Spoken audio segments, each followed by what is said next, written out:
Om Swastiastu. Perkenalkan, nama saya Fitra Sofiani, Prodi PK PAUD semester 4, NIM 201104105. Baik, tujuan saya membuat video kali ini untuk memenuhi nilai mata kuliah Purana.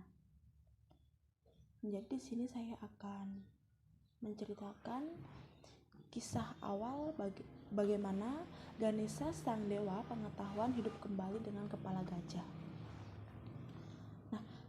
Tentunya kita semua tahu Ganesha adalah salah satu dewa yang sangat terkenal, digambarkan memiliki kepala gajah. Nah, namun bagaimana awal mula Ganesha yang memiliki kekuatan tinggi dan diasosiasikan dengan ilmu pengetahuan ini memiliki kepala gajah? Nah, kemudian Ganesha juga dikenal sebagai Ganapati, Vinayaka, dan Vinaya, adalah salah satu dewa yang paling terkenal dan populer di panteon Hindu. Nah, kemudian tidak hanya di agama Hindu saja, Ganesha sangat populer, bahkan dipuja dan disebut sebagai dewa semua orang karena dianggap sebagai dewa permulaan dan kesuksesan baru serta penghilang rintangan. Ganesha mudah dikenali karena ia digambarkan sebagai bertubuh manusia dengan kepala gajah. Nah, serta mengenakan sejumlah atribut yang lain yang terkait. Nah, nama Ganesha adalah kombinasi dari Sangsekerta, Gana yang berarti sebagai kelompok dewa yang lebih rendah, dan Isha yang berarti tuan. Ganesha dianggap sebagai putra dari Dewa Siwa dan Putri Parwati dan Dewi Parwati. Ganesha memiliki satu saudara, yaitu Kartika, dewa perang. Disebutkan Ganesha diciptakan ibunya dengan membentuk beberapa bumi untuk membentuk anak laki-laki. Versi lain mengatakan Ganesha diciptakan Parvati ketika ia tengah ditinggal Siwa dan merasa kesepian. Lantas, untuk apa mengumpulkan kotoran dari tubuhnya ketika mandi dan mencampurkannya dengan tanah untuk dibentuk satu patung kecil? Nah, Parvati bermeditasi dan hiduplah patung itu menjadi Ganesha. Dalam beberapa versi mitos, Ganesha dilahirkan dengan kepala gajah. Meskipun sebagian besar cerita menyatakan bahwa ia awal dilahirkannya dengan kepala manusia. Bagaimana Ganesha memiliki kepala gajah?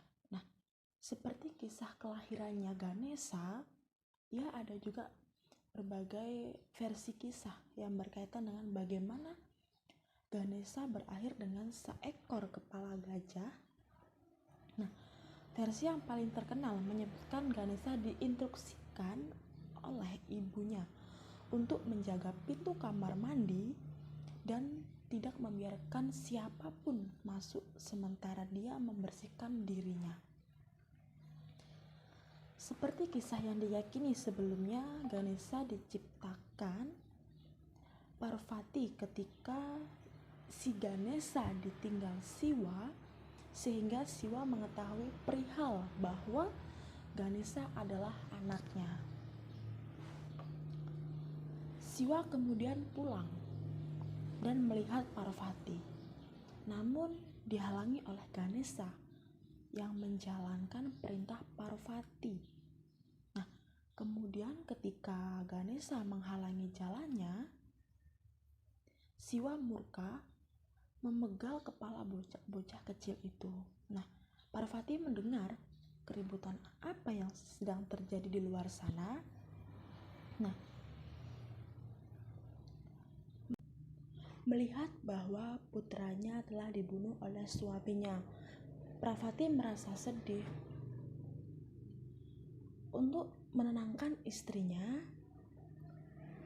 Siwa berjanji untuk mengembalikan Ganesha di kehidupan. Sayangnya kepala terlempar begitu sangat jauh, sehingga tidak dapat ditemukan. Bocah itu bertahan dan akhirnya Wisnu harus turun tangan dengan berwujud maya. Sementara Ganesha terganggu dan lengah oleh kecantikan Maya yang sebenarnya itu adalah Dewa Wisnu. Siwa sendiri memegal kepala bocah itu. Nah, sebuah kesimpulan yang populer untuk versi penghidupan Ganesha kembali mengatakan jika Siwa disarankan untuk mengambil kepala makhluk hidup, pertama yang ia temukan tidur dengan kepalanya menghadap ke orang tua atau menghadap ke arah posisi utara. Nah, makhluk pertama yang ditemukan oleh dewa dalam posisi demikianlah adalah seekor gajah. Dan karena itu kepalanya diambil untuk menggantikan sang Ganesha tersebut. Kepala balita menggantikan kepala Ganesha, namun syaratnya balita itu harus diculik ketika sedang tidak berada dalam pelukan atau pangkuan sang ibu ketika bayi tersebut sedang tertidur. Karena tidak ada bayi yang tidur terpisah dari ibunya, dicarilah hewan sebagai penggantinya. Namun semua anak hewan pun tidur bersama atau dalam pengawasan induknya. Nah, satu-satunya hewan yang membelakangi atau beradu punggung oleh induknya yaitu gajah. Nah, sehingga dipanggallah anak gajah itu dan kepalanya disatukan dengan tubuh sang Ganesha tersebut. Ganesha kemudian hidup kembali dan sejak itu juga diyakini sebagai dewa keselamatan. Cukup sekian dongeng yang dapat saya bawakan, kurang dan lebihnya saya mohon maaf. Saya akhiri dengan mengucapkan Parama Santi. Om Santi, Santi, Santi, Om. Terima kasih.